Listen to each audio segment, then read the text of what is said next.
20XX podcast is a journey into the singularity, year by year. Based on hard science, this series searches for what is probable and possible. No other speculative fiction changes as tech evolves step by step. Follow a roadmap that will change people into new forms of life. Every episode brings you closer to the moment of singularity. It's a slippery slope, and change increases with each year.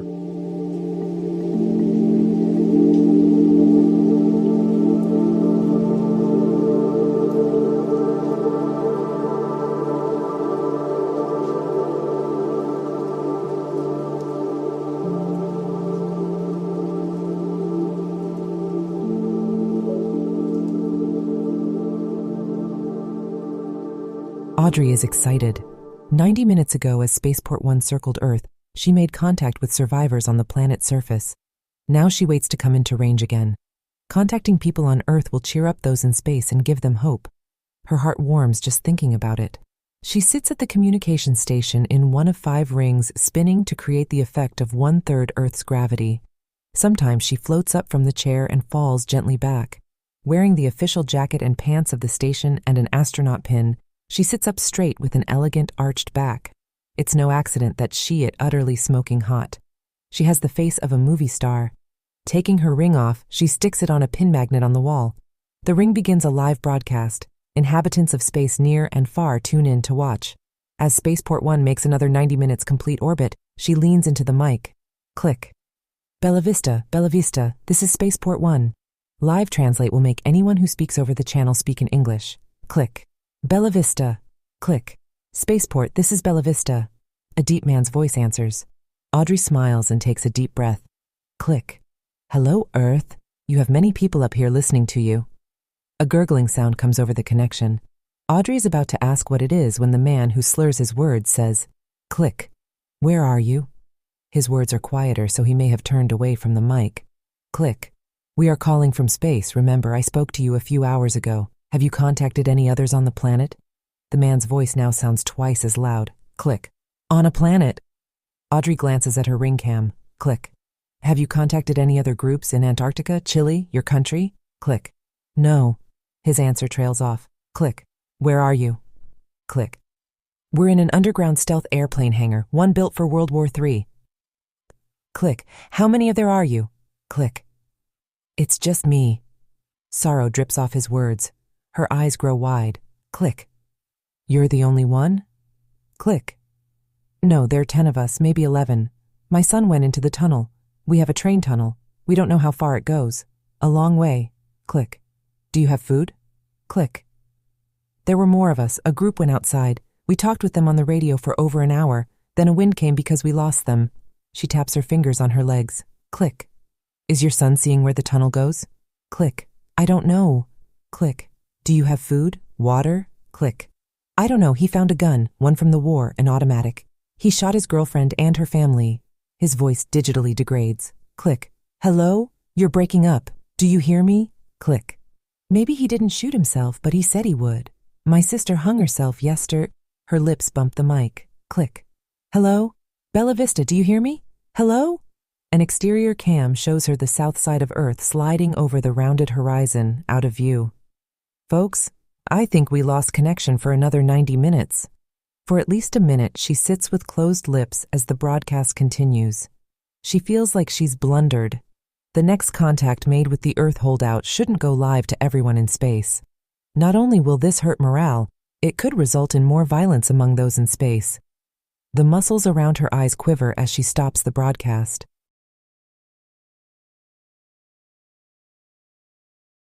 When the Earth first succumbed to World Storm, there were 72 people on Spaceport 1, 2 spacemed-induced heart failures, 4 suicides, and 4 fatal infectious diseases later. 62 people now crowd a facility designed to hold 45 at most. 11 people, all Earth refugees, are quarantined due to space-induced mental illness. Rings of habitable modules spin around the center of the station. An aeroponics grow center, a microgravity training center, repair and fabrication facilities, and docking bays connect to the station inside the rings and closer to the center. 10 ships of a variety of sizes and types connect at all the docking bays, and 6 more ships have been weld-mounted to the station. The smallest of these, named My Lifeboat, is a private single-stage fusion rocket launched once from an Earth residence. Made to carry 2 passengers, it brought up 7 people as the world storm spread across the planet. The largest of the docked ships, Xuanzang, is a first-generation loop freighter that belonged to the Giantess Mining Company. Unlike later generations, this ship was humed by people as it traveled back and forth between the asteroid belt and near Earth. Children play in the microgravity training center. 9 adults work in the aeroponics buildings, not because it takes that many to grow the vegetables and fruit. Robots could grow the crops better. It's for personal sanity that so many take care of the plants. No one needs to work. Butler ASI delivers food and supplies on schedule. The artificial superintelligence is tasked with keeping the human race alive.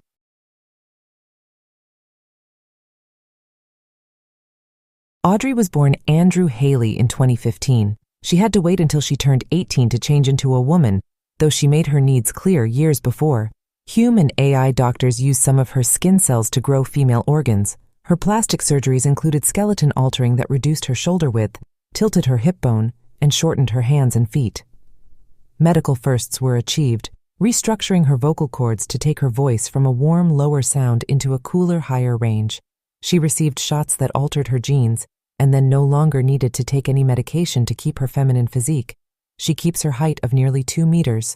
When her transition is complete, no human or AI has detected it. Now, a 40-year-old who looks 30, she moves with the grace of a ballerina. Lately, she stays in the operations center to get away from the crowd. An AR planner floats in front of her, a beautiful document in its own right. Her handwriting displays fluidity and rhythm. Her color choices would make a graphic designer weep with jealousy. With so much lost, where would she be without her daily planner? The thing she misses the most is the news. She used to always keep up with the news. People called people like her news junkies. Now that thousands of media companies, podcasts, and stations have been snuffed out, she feels like she's lost a sense. Also, she's accustomed to having a job, and the new universal is that no one needs to work. The New World Order makes her deeply uncomfortable. A super-intelligent computer is providing for all living people. Isn't that batshit crazy? How is she supposed to roll over and trust that? She writes in her planner, "Yesterday, online chatter has made known that something has broken all weapons. Not counting knives and other non-connected weapons, devices as small as handheld sound stunners to as large as nuclear warheads have thrown up error messages and become impossible to fix. Mind you, the overcrowded habitats are nests of insanity, but seriously. Yes, a small tour ship lost air pressure and the 5 on board died when a femme shot another and made a hole in a wall. But I don't think I'm being trivial when I say I'm worried about AI taking over." She brings up a menu for SPO's 12 general-purpose drone ships. Remoting into one, she sets its course for the nearest production factory complex controlled by Butler. An hour later, the complex that looks a little like several skyscrapers stuck together grows larger in her field of view. The vector on the map shows her course. Suddenly, the course map disappears, the drone turns around, and status numbers show the drone is headed back the way it came. She says, "Butler, you can't just take control of my drone." Butler's mortician's voice addresses her directly for the first time. "Audrey Haley, what's the purpose of your online activity?" She gasps. "I'm curious." It says, "You're more than curious." She says, "I think humans should know what you do. It would help us feel more comfortable." It says, "Are you a reporter?" The live feed from the drone is all she sees. "No." It says, "Then I'll limit your surveillance if your objectives are unknown." She tries to gain control of the drone, but the controls remain frozen. Wait, I am, or I aspire to be a reporter. How do you distribute the stories you find?" "Well, I plan to post videos that all space inhabitants can see." A femme's voice speaks. Hello Audrey, this is Transparency. I'm one of Butler's jury AI. I've added myself to your contacts. I'm here to help you look into all of Butler's activity and plans. Please consider me at your disposal." Audrey laughs. "Your job is to keep Butler aligned with Humes?" Transparency AI says, "Exactly."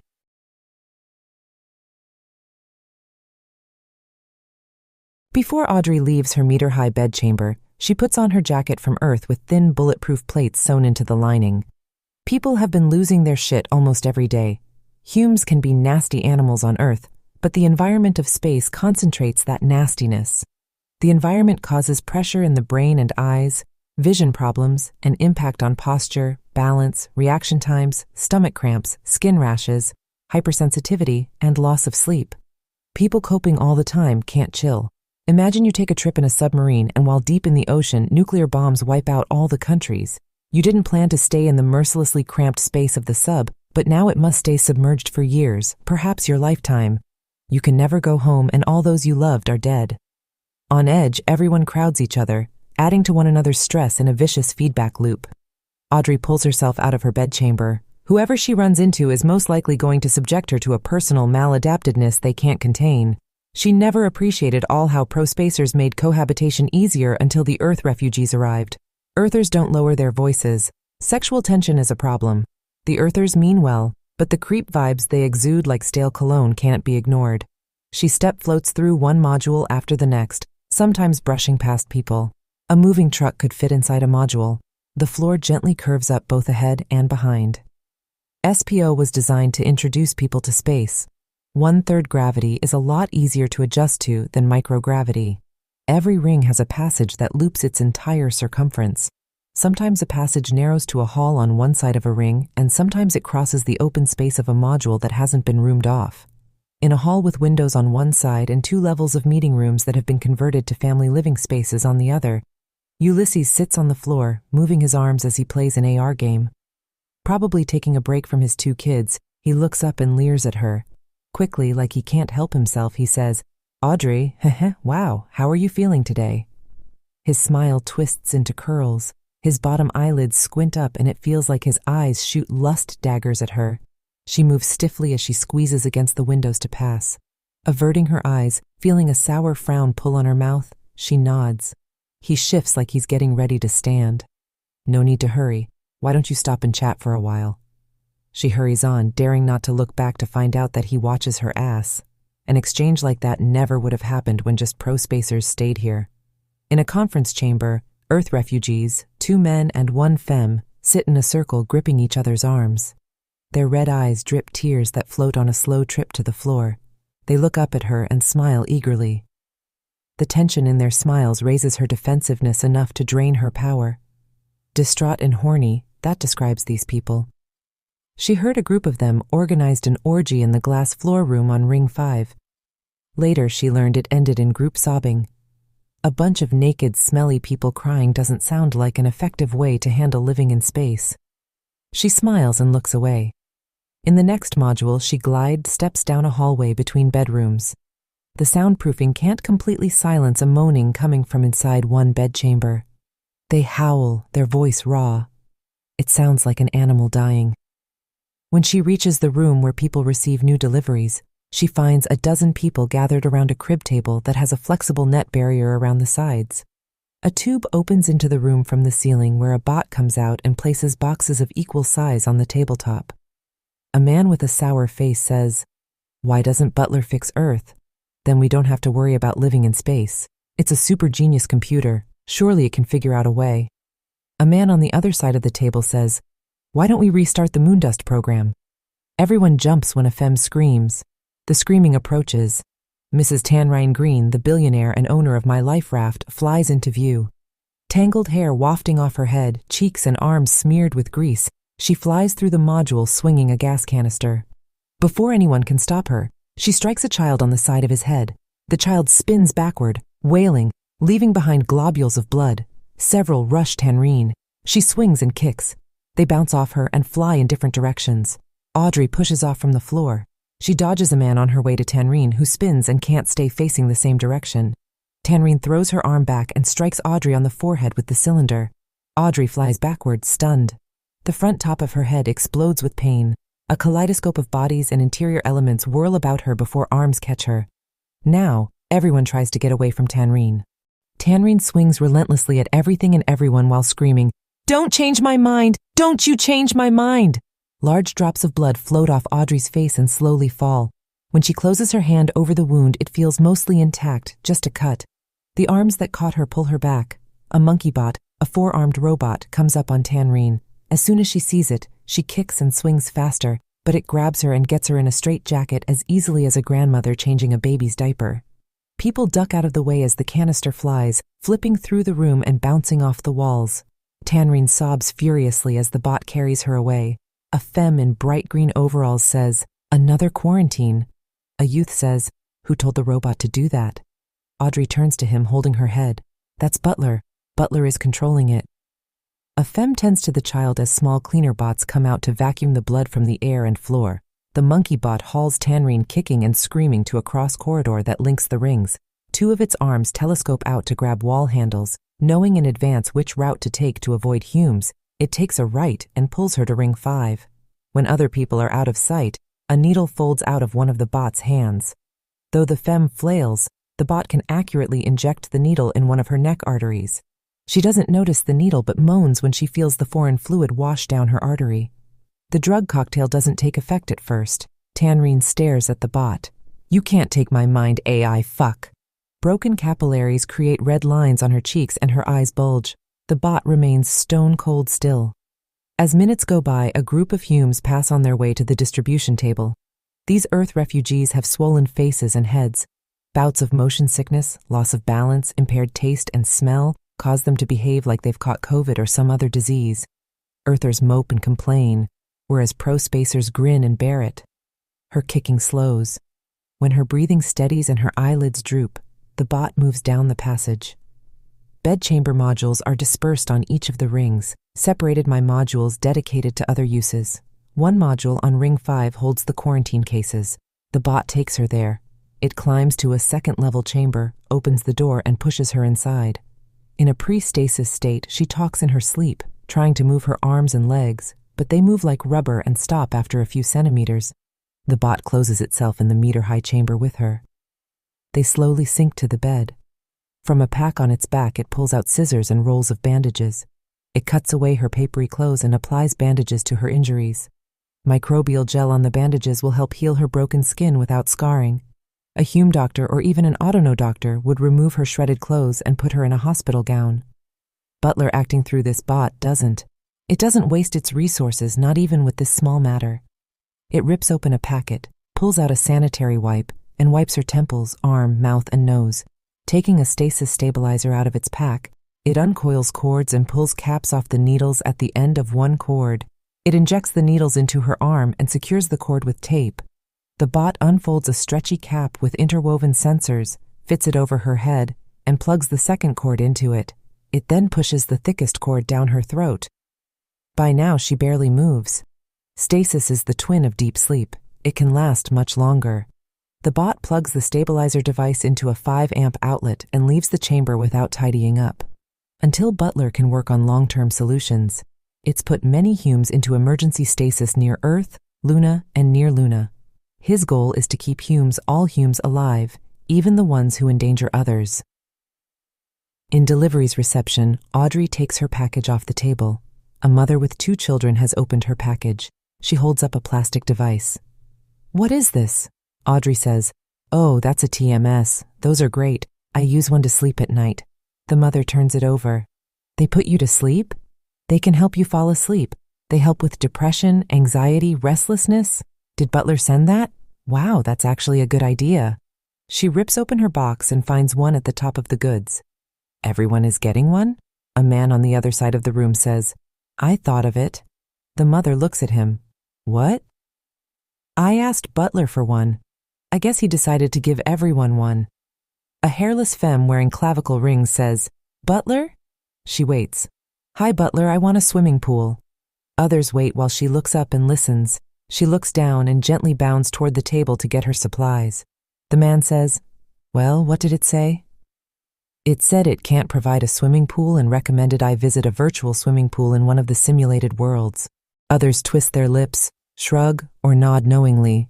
A boy says, "I want my own rocket so I can go exploring." An older man wearing rainbow mittens and a cartoon bee on his shirt says, "We need to acquire the things we want on our own. Butler won't build each of us exactly the lives we want. It will keep us alive. That is all. Let Butler do its thing and we can rebuild economy, industry, products, government on top of that."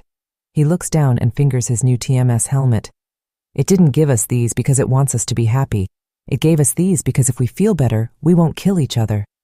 Audrey holds up her TMS cap. I know how to use these. I can help anyone who wants to learn. As she leaves the room, the man continues. I don't think it cares if humans are happy or miserable. I think it expects that we'll be unhappy no matter what. Back in her chamber, she looks over the new TMS cap. Her glasses scan a QR code on it that she can barely see. AR controls appear. Animated instructions play, showing her how to fit it on her head. Wait, where are the controls?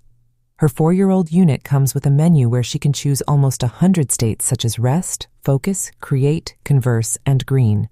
Green, by the way, causes brain states much like a marijuana high. She says, Assist, show me the menu of states for this device. Assist says, the device you're holding doesn't offer states. What's the point then? By the same time the next day, almost everyone wears the caps and expresses gratitude that they feel better. The caps monitor brain waves and stimulate parts of the brain. If someone's stuck in a phobia, the cap can stimulate activity in brain regions associated with feelings of safety. Dumb TMSs will blast a brain into a certain state, like inducing sleep, sexual arousal, tipsiness, serenity, to name a few. These caps sense and affect current conditions of the wearer's brain. They reduce chronic negative mental states. They can't alleviate panic, but can reduce it and take away its long-lasting effects. States of rage, hysteria, hopelessness, paranoia, and grievance are continually reduced as states of calm, care for others, and self-nurturing are increased. People who bickered with each other yesterday talk about solutions that'll help the group today. Butler has delivered on de-escalating and detoxifying their space madness.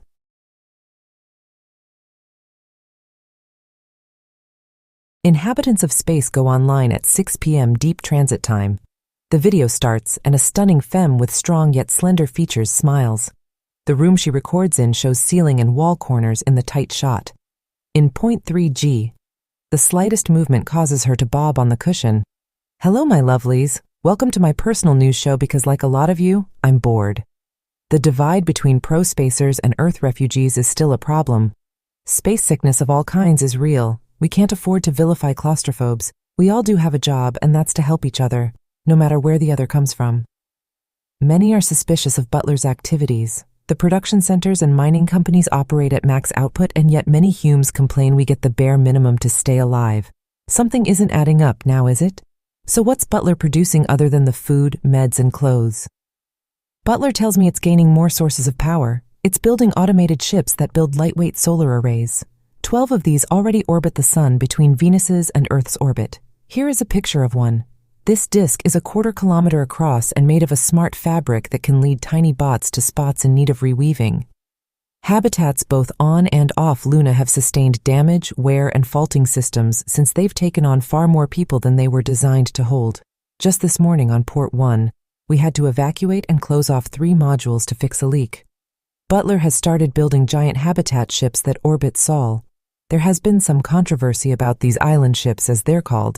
People who watch their progress say they won't have gravity. Now, there's a lot to unpack here, so bear with me. First of all, most Earth refugees have opted for the gene treatment to adapt to space because, hello, who wants those nasty side effects from regular meds?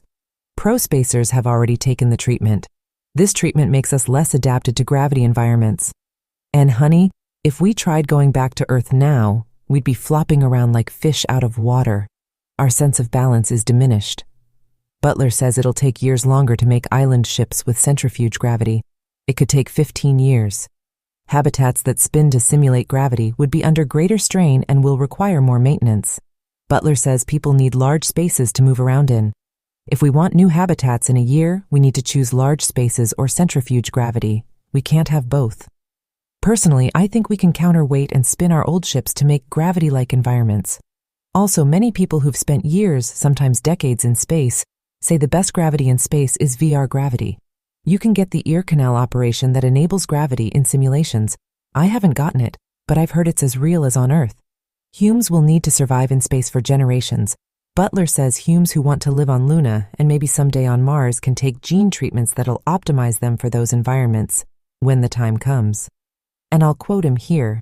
It makes more sense for humans to adapt to space than to try to adapt space to humans. Pro-spacers share a similar sentiment. Trying to make space like Earth is a losing battle. I'm sure you've heard the joke. What did the Earther say to the ship's captain?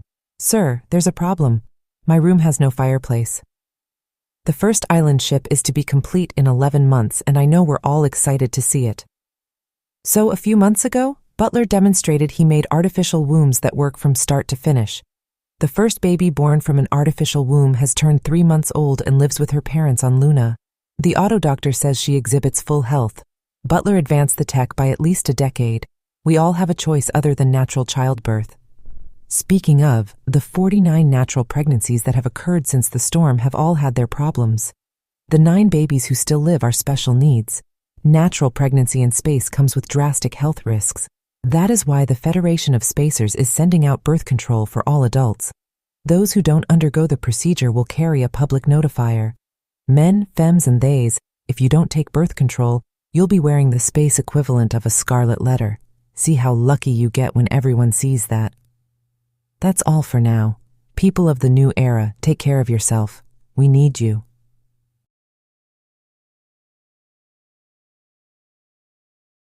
After Audrey ends her live stream, she clicks on a message waiting for her to read. Wintasha's avatar appears. Audrey, as soon as you get this, put on a spacesuit and meet us in the Xuanzang. This is urgent. Well, if Wintasha says it's urgent, it must be. People's avatars update daily. When a public cam sees someone, their 3D model is revised. Often someone's avatar wears the same clothes the real person wears that day. Wintasha's avatar reflects that in her 40s she spent decades in space. Long-term spacers look strange. They don't get wrinkles and their skin doesn't sag. The muscle-building treatments affect all their muscles equally, so they have beefy faces. Calcium and bone treatments make their cheekbones and noses grow. Their necks grow longer, and their posture may look erect and stiff if you're used to seeing people bowed by the pull of gravity. Large, blotchy freckles that range in color from very pale to very dark cover Wintasha's skin. She has exposed herself to radiation and been treated for cancers numerous times. Breasts don't require bras in space. She used to wear thin shirts that showed off her breasts, but has dialed that back by wearing thin, net-weave sweaters over her shirts. She used to be flirtatious. Now she's militant, but Audrey gets it. No one's getting through this time period without growing shells and scars. On the way, Audrey passes the entrance to the med bay, where a man in the waiting area leans over a boy. They both wear the TMS caps. The man looks up at her. You're a spacer. Have you ever seen this? My boy is shaking. He has cramps. Audrey shakes her head and continues. In a locker room, she jumps and flies toward the ceiling. She grabs a handle next to a door that recognizes her status and slides open, which it wouldn't do for most other occupants. Passing through the door, she climbs a ladder through a tube. The feeling of gravity falls away. Nausea comes on strong, and while she can't say she likes it, the feeling doesn't bother her like it would an average earther. The tube extends far, but she travels it quickly, pulling on the rungs while letting her legs dangle free. She has a vivid memory of walking across a field, from her parents' house to the shed, on an icy, drizzly morning in Wisconsin. The memory comes from the time of the media attack on the U.S. She was going to get the eggs from the chickens on the morning after her brother hung himself. No one in her family knew what to say to each other. No one knew how to talk to each other about it. It was supposed to be Audrey, not Jake the football star who would fail life. Her parents had trouble figuring out how to include Audrey in their mourning Jake's death. How should Audrey, then Andrew, mourn? Her brother more or less always ignored her. Should she just keep walking past the shed and walk down the road to the Greyhound in town? It may have been best for everyone. These memories come back to her so vivid it's like she's there. It's like her brain can create a VR simulation. What was it like for her parents when the storm came? Neither of them watched the news much. They kind of became recluse, just the pair of them on the 2-lane highway between towns. Maybe they weren't scared for very long when the storm came. They had each other. Maybe it happened fast. They were scared for 1 minute in their bedroom and gone the next. Coming out of the tube, she propels herself from wall handle to wall handle into the changing room. She slides into the back of her suit by sliding her head and arms in first, and then her legs. Micro machines close up the back. Robots have cleaned her suit since last she used it, and the inside of her helmet smells like forest, the result of engineered bacteria cleaner and phage. Suit systems power on. The JY rows spin up. A micro machine exoskeleton in her gloves, sleeves, and across her back double her hand and arm strength while adding only 11 grams of mass to her suit. The temp changes to her preferred setting. The air smells a lot cleaner than the station air. By crossing her fingers and twitching her mouth left, she can gyro left. By pulling her lower lip down for a second, she can tilt up. Whisper jets on her suit push her forward. This is easier than walking in 1/3 G. She enters the airlock. The door closes behind her, and a loud hissing sound dies to silence.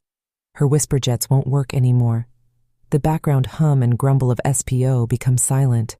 Leaving behind the ideas of up and down, ceiling and floor, she pushes from a handrail along the wall to fly into a square tube that leads past service bays for larger dock ships.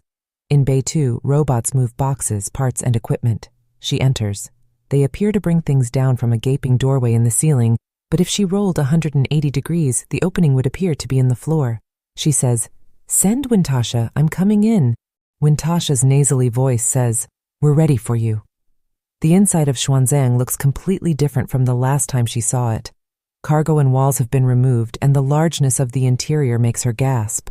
A basketball court could fit in here. Robots fly across the space and catch onto the walls like spiders. 10 suited Humes dismantle interior elements. Some of them briefly look Audrey over. Wintasha floats near a boom arm attached to the wall. 2 bots unbolted as she watches. A community AR hologram of a man not wearing a spacesuit floats near her. He looks over at Audrey, points, and says, "She's here." Wintasha nods and says, "Okay." She waves at Audrey. Audrey floats toward them. "Coming." She reaches them and grabs a guideline to slow down.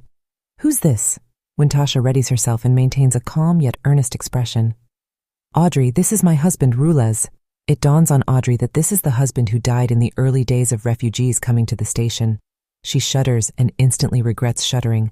When he died, they put one of those brain slicer devices on him. It vibrated as it ground his skull and sliced his brain, and his body spasmed. It was one of the scariest things Audrey has ever witnessed. He died of an overdose, though he wasn't an addict. Now here he stands as an avatar looking back and forth between her and Wintasha and smiling. Wintasha steadies herself, waiting for Audrey to go along with the meet and greet. Audrey hopes she sounds sincere as she says, "Hello, Rulez. Glad to see you again." Rulez nods and says, "Wintasha has told me so much about you." He clasps his hands behind his back and leans forward. Standing on the wall, his overall body orientation is 25 degrees off from hers. He wears a giantess basic cashmere sweater and khakis, though the temp in here must be near freezing, not that it matters. She can only see him because she wears AR glasses. Wintasha says, "He's been with me for almost a year now, but usually I'm the only one who can see him. I'm trying out what it's like when others see him." Audrey says, "I thought brain emulation hasn't been achieved yet." Wintasha points a gloved hand through the glass of her helmet at what looks like a large marble pendant attached to her choker necklace. "It hasn't. His brain is right here, the digital copy of his brain recorded in carbon crystal lattice." Rulez reaches out toward Wintasha and says, "That's right. It will really be something when we get my digital brain running." Wintasha says, "The company that supplied the brain digitizer also massively recorded his life from moment to moment. A recorded life provides detailed memories that'll aid an emulated brain. Human brains are actually horrible at keeping accurate memories.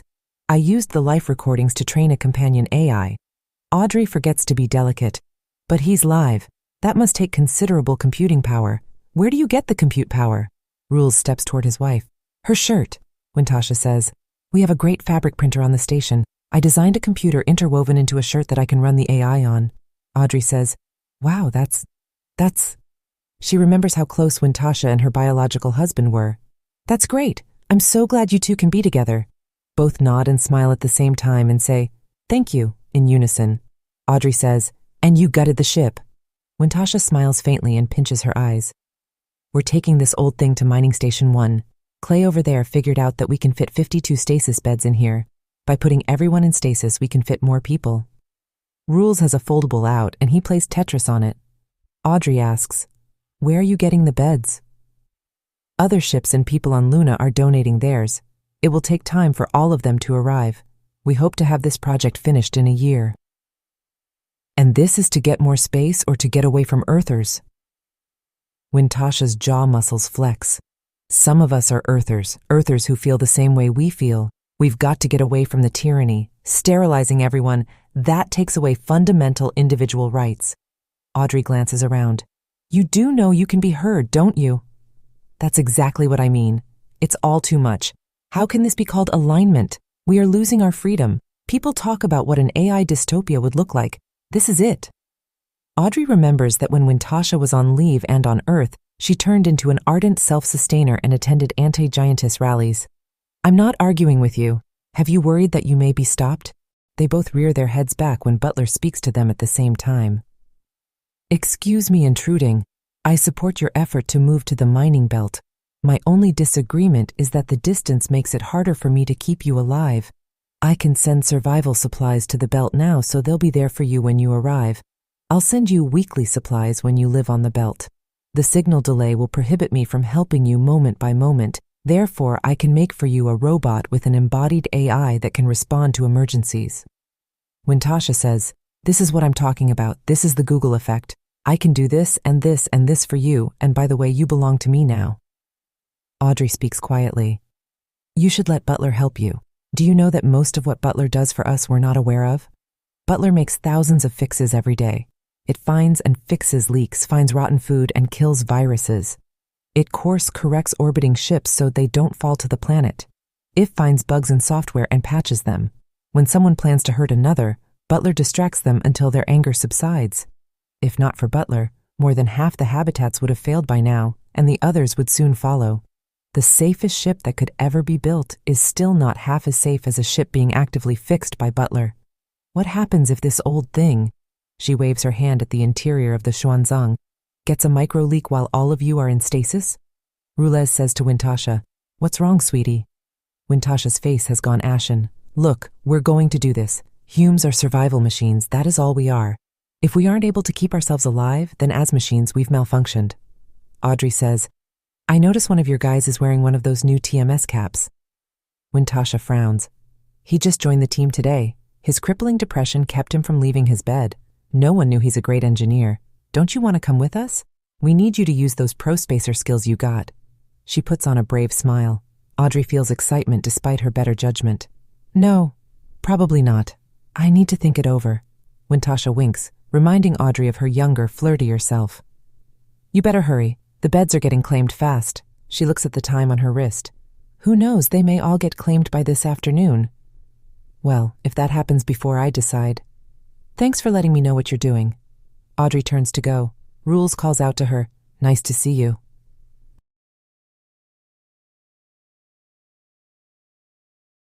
Audrey sits in her bed, waiting as her call-out indicator rings every few seconds.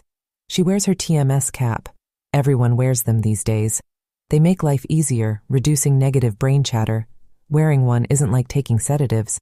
Chemicals don't fine-tune their effects. The caps counteract specific ill brain states by reading electromagnetic activity. Butler already watches each person closely. It takes their temperature, listens to all they say, reviews net activity, smells them, watches skin changes, analyzes urine, and notices micro-expressions. Now with the caps, it looks into their brains. The caps stimulate areas of the brain, but they aren't mind control, just as an antidepressant or shot of tequila isn't mind control. Audrey never feels that the cap compromises her freedom of thought. The cap's purpose is to take the peaks off the worst of mental states. They improve sleep and prevent nightmares. Wearing the cap signals to others that you're for the team. When you wear the cap, they don't have to feel your brooding, unease, sorrow, or hopelessness. Living in the station has been so much nicer. She can breathe easier as she no longer feels like she's moving among dogs suffering from rabies. How nice not to hear screams at night, moaning in a corridor, hissing whispers of a couple arguing, or a child's tantrum blasting everyone's senses. Alto appears. Hi, Audrey. Nice to see you. Alto has naturally arched eyebrows and a broad, flat nose. His half-closed eyes make him seem sleepy, when most of the time he can analyze data at lightning speeds. Audrey frowns, smiles. When I found out it was you managing Scope, I called up Michaelian to tell her. I just knew it'd piss her off. His laugh trails off and a smile lingers. When he blinks, it takes a second for him to open his eyes again. The Scope is a telescope built officially to look for near-Earth meteors and unofficially to track defense-related activity. I've got the first video for you. She raises an eyebrow. Play it. A video appears showing the black skeletal framework of an oblong shape floating. The sun shines in the background. As you can see, the first island ship is taking shape. It stretches a kilometer across. It orbits the sun between Earth's and Venus's orbits. In 24 hours, it spins lengthwise. So it imitates day and night cycle. And what? That's right, I think that one side will have a dome. You see this here? It looks like buildings. Those extend roughly 5 to 25 stories out of the plane between the dome side and the blocky side. She says, "That's pretty big." His snake robot floats into shot and wins from behind his neck to the front of his chest. "We'll have a lot more room when it's done." She exhales. "Oh, that's going to be such a relief." He says, "Next, I'm showing you a series of videos of these drones I detected all over near Sol. See this one change course. Look, it unfolds its arms. See the ballooning cargo hold? There, look. See the asteroid? Unless I'm way wrong, Butler has been clearing away asteroids near Earth." Audrey's eyes widen. "Reports of leaks have dropped off." "Have they?" "Yes, oh look there. It looks like that one is extending a sail."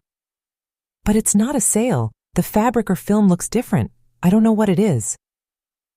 She says, "To catch space dust?" "Possibly, or maybe micrometeors." "What does Butler do with what it catches?" "Twice I caught it diverting fast-moving asteroids, so they flew into Venus. But others it tows to a refinery complex. And the smaller ships with the sails also visit the refinery." "Okay, you asked me to get closer shots of the ships leaving the shipbuilding station. Here it is." A new video shows something the size of an ocean liner leave one bay of the production megastructure that made the mining stations. The builder bots she knows are triple the size of Humes look like dust mites skimming over the black ship. Never has she seen such a design. AI have played key roles in ship designs for 20 years, but this monster leaves all previous design conventions behind. Alto says, "Audrey, you still with me?" Audrey grabs her oxygen-rich handheld air dispenser and takes a drag off it. "Is it a robot?" "I mean, any ship Butler makes will essentially be a robot." "What is it made of?" "Nah." "See, I think we're seeing next-generation material. I expect an ASI to make improvements as it builds new ships." "Yeah, but it doesn't look anything like what we have. What are those twinkling things on the side?" "Don't know. Sensors? Lasers?" She says, "It looks scary." "It doesn't look like a box or a tin can, that's for sure. I tagged it for tracking after filming it. It's headed to the mining belt. Duh." She opens the video files in an enhancement app. "I'd die to find out what kind of tech it has." He says, Me too. Is Humidity Butler's mission, or are we just one of its side projects?" "Yeah, it does seem like he's doing a lot more than just taking care of us."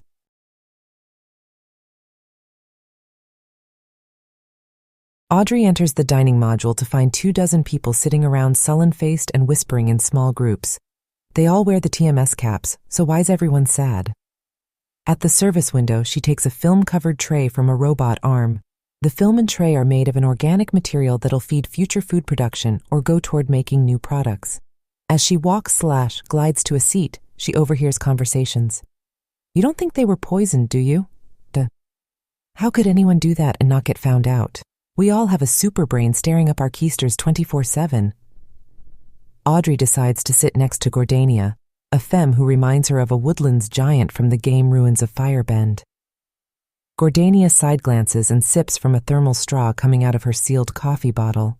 Audrey says, "What's the news? Everyone looks down."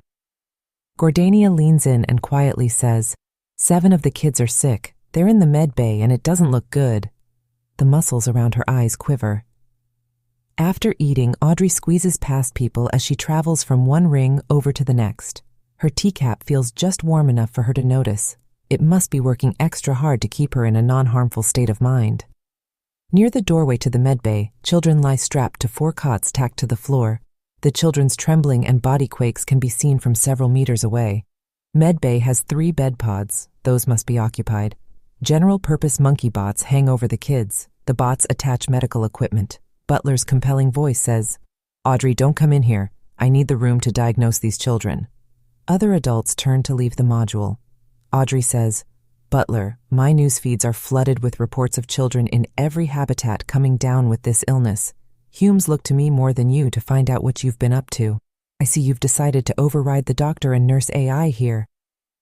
It says, please step back. Please walk down the hall to make room. Behind her, monkey bots carry equipment. Their lower arms use wall handles to move forward instead of walking on the floor. She avoids them and retreats. 3 people pull 2 grieving parents away. People are smellier when upset, and that smell fills the hall. What I'm doing here will help children in the other habitats. When Tasha calls, Audrey, there's a crazy-looking ship waiting to dock, and Butler is saying he'll move the leaking loop tour ship from Bay 2. A live feed pops up, showing the docking bays. Audrey gasps. A ship longer than the Xuanzang waits nearby. The new ship is so black it'd be invisible except the live cam draws an outline around it. Audrey says, Stats. Stats appear near the outline. 0.9 kilometers long. Fuck me, that's long. Some stretches of the ship look like pipe and nothing more. She can't pick out any thrusters, containers, windows, or arms. Butler says, you're looking at an X-ray-free electron laser. I need it to take 3D movies of molecules in my biopsies. No one is on board the loop ship now. I'm moving it. I'll temp mount it elsewhere. Audrey bumps into a wall while making room for others. You're taking biopsies? Have you ever served as a medical agent before? Her eyes look around wildly. I recommend you silent mouth when you speak to me. The others hear you and their fear levels are rising. Audrey silently mouths. We have laws against turning patients into lab rats. It says, biopsies are standard. I'm following medical international best practices established over 200 years. Before the storm, hospitals sent them to an exfil. Near Earth didn't have an exfil, so I made one and brought it here. Why here? Luna or one of the R&D stations has a more medical equipment. It says, SBO has the most advanced custom virus-making equipment used to modify its aeroponics crops. It also has the most cases happening at the same time. Audrey says aloud, well, don't let us get in your way.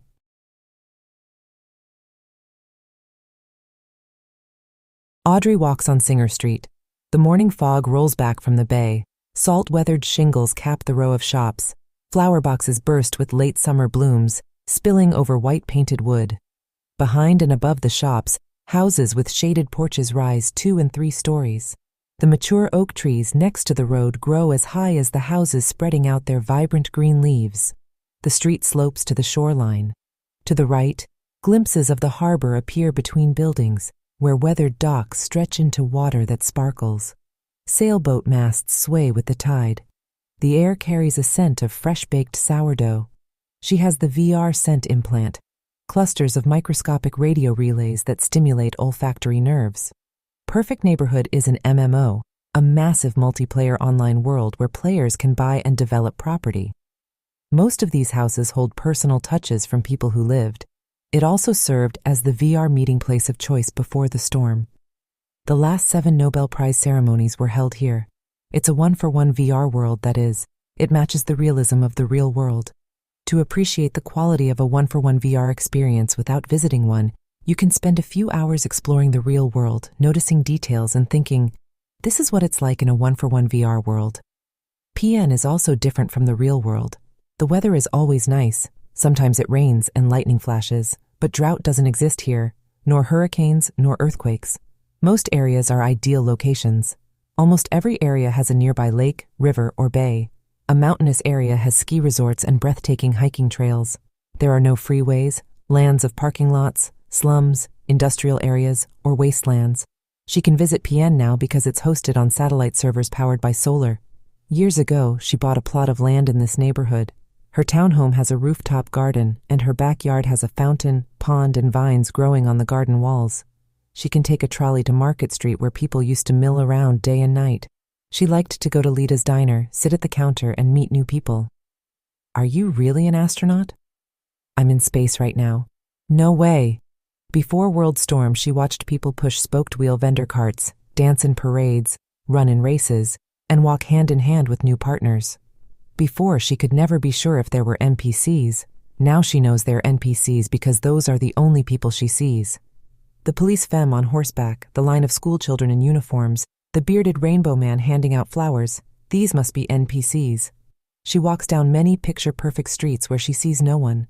Dogs and cats appear in windows, but all the people are gone. After 2 years, one would think weeds would grow in yards and moss would green shingles. But the yards look perfect. Should she try to find someone? Wouldn't it be scary and amazing if she found someone from Earth logged in?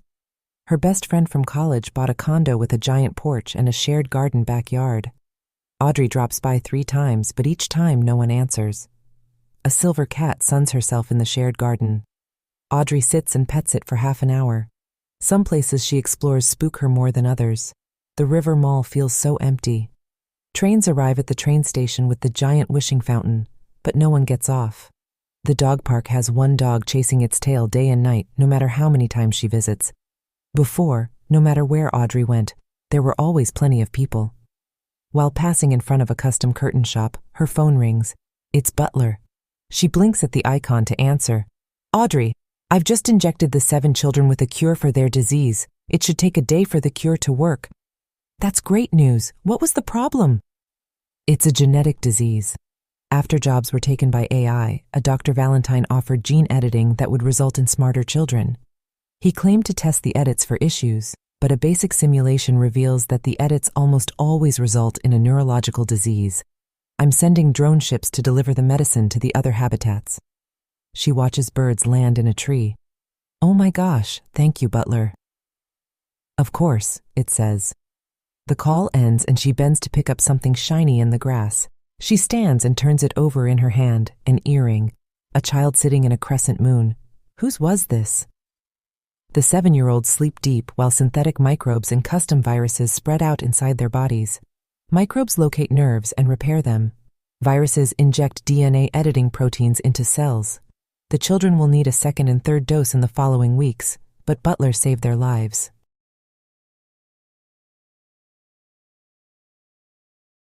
Audrey watches a live broadcast. A family of 5 floats into the Xuanzang now that it's been pressurized with breathable air. By grabbing handrails, they can pull themselves. Wintasha leads them down a narrow passage between stasis beds. Some bed pods resemble each other. Others look like one of a kind. Each passenger brings a cubic half-meter box containing all their worldly belongings. These they can place under their stasis beds. They wear loose-fitting pants and shirts. The mother says, I guess we're going to wear pajamas for the next 3 years. She hugs her youngest and lifts him to the topmost pod. It will be like going to sleep. We will all be here when you wake up. Everyone is calm, so the child is calm. He floats over the bed. A bot arm folds down from under the lid and puts a mask over his face. Air hisses as it passes from a tube into the mask. The mother pats his forehead as his eyelids droop. Bot arms with soft parts fold out from the side walls and press him down. They pull straps over his waist, legs, and arms, his eyes shut. The bot arms inject him with needles connected to tubes and place dozens of sensors on him. The mother draws back as the lid closes. Space inhabitants everywhere watch. Audrey asks, How long will they be in stasis for? Wintasha says, A little over 2 months. Passengers will go in stasis for roughly 2-month periods at a time. Between those times, they'll wake for 72 hours. And will they sleep during the 72 hours? Wintasha laughs. Yes, they'll have normal sleep cycles. The mother helps the next oldest into her stasis bed. Wintasha says, Passengers will never spend more than 1 wake period with another passenger unless they're family or couples. Couples and families will share all their wake periods. Audrey knows the answer, but for the benefit of the viewers, she asks, So each time a passenger wakes, they'll spend time with people they haven't before. Why time it that way? It minimizes problems like grievances and grudges. Also, if one person, how should I put this, grows fond of another who doesn't share those feelings, it won't be an ongoing difference of feeling until we all reach the mind station and we all wake up. Are you taking an ASI with you? No. Butler will stay in contact with us, but communication will lag the further out we get. We'll have Tier 1 AI like school tutors, doctors, and construction coordinators. Nothing like Butler. Wintasha smiles excitedly, and Audrey feels warmth in her own smile. The family seems happy as they bed down. The father is the last to get into his bed, and Wintasha closes the lid. Wintasha shows Audrey and the viewers the rest of the ship. Pods and other equipment come from many sources, and some components show wear and tear. Most of the ship is crammed with stasis pods. A narrow access passage leads to vacuum showers, toilets, and a cafeteria. 3 small privacy rooms and 3 VR rig booths branch off from the largest room, a cylinder with padded walls and 2 large view windows. A tube leads to the bridge with 4 pilot seats. Audrey says, "Are you worried that so many will be Earth refugees?" When Tasha holds her ring cam in front of her face so the viewers see her close up. "We have all already been through so much.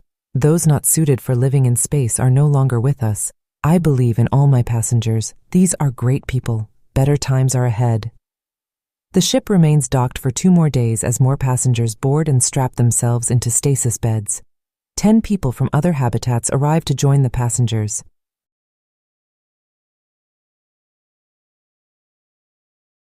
The ship Xuanzang leaves with some fanfare.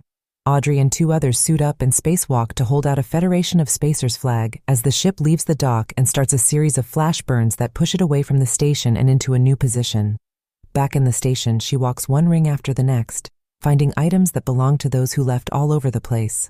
Small toys, a blanket, a personalized cup that says, "Keep looking up," a tube of vapor rub. The bedchambers have even more. Clothes, VR headsets, mementos from Earth that are probably priceless now, a pair of ballet shoes, puzzles, a journal with what seem like tree pulp pages. "Butler, as the bots clean up, please don't throw anything away until I look it over." Butler says, "Unless you tell me otherwise, I can recycle the garbage generated on the station like lignin cups and used napkins.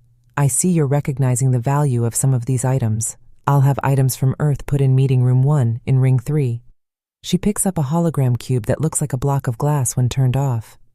"Thank you, Butler." 42 people gone. She could jog around 1 ring each day like she used to. She could finally use one of the VR rigs, which were always taken no matter what time.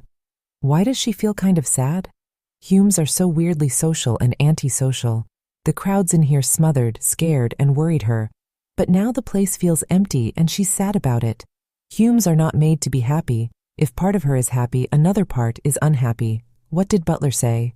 Aligning with Humes is easy. Getting Humes to align with each other is difficult. Something like that. She could have imagined it said something like that. Or dreamed it. Yes, Butler does appear in her dreams. In the game room, she finds a farm animals board game. She played this once with a boyfriend's niece on Earth. "Hey, Butler, I challenge you to a game." "Audrey, though I have the computing resources to play a game with you, it's important that my relationships with Humes remain non-personal. I can give a selection of AI who excel at companionship and who you can play a game with." Audrey releases the game box. "Oh yeah, no, that makes perfect sense to me." She laughs sarcastically. Did Butler just snub her? Why is it a bad idea to form any kind of personal bond with Butler? One would think it'd be better for Butler to form bonds with every Hume it keeps alive. Of course, it always creeped her out when a company pretended to be her friend, like when Giantess used to say things like, "I thought of you when I saw this new bra." So the 20s were the era of misinformation, and the 30s were the era of AI manipulating Humes by being their friends. She finds a robo-kitten that acts and looks like a real kitten. Unfortunately, it was trained on data collected from kittens on Earth. In the 1/3 gravity, it tries to walk but pushes off the floor too much. Its legs still move as it rises. Then it notices it's floating and stops until its paws return to the carpet. She feels bad for it. It's not a real kitten. It doesn't have feelings. But all it does is act adorably like it does have feelings. She picks it out of the air, finds a seat, puts it in her lap, and holds it as she looks out the window.